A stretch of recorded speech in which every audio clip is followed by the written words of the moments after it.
اور نون لیگ کے رہنما رانا ثناءاللہ نے کہا کہ شفاف الیکشن کے لیے کچھ ضابطوں کی ضرورت ہوتی ہے۔ سیاسی پارٹیز کو کس نے روکا ہے کہ بیٹھ کر الیکشن قوانین نہ بنائیں؟ ایسی چیزیں لائی جائیں جن سے یہ معاملہ ختم ہونا چاہیے۔ الیکشن کے فری فیئر ہونے میں جن ضابطوں کی ضرورت ہے، 2 ٹیمیں اگر 22 لوگ جو ہے وہ اصول طے نہ کریں، رولز طے نہ کریں، ان کو آبزرو نہ کریں، تو وہ بیچارہ ریفری جو ہے وہ کیا کر سکتا ہے؟ معاملہ یہ ہے کہ کس نے روکا ہے سیاسی جماعتوں کو؟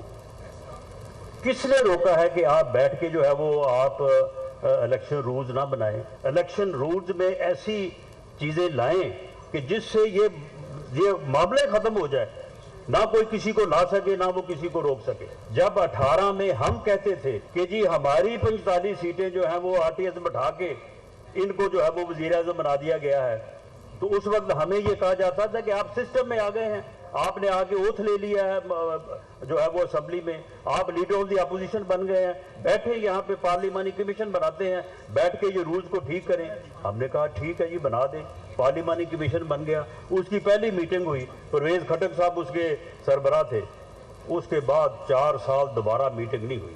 میں اپنی جماعت اور گورنمنٹ کی طرف سے میں کمٹ کرتا ہوں اس کے اوپر آئیں، بات کریں، لیکن یہ بات بیٹھ کے ہوگی نا۔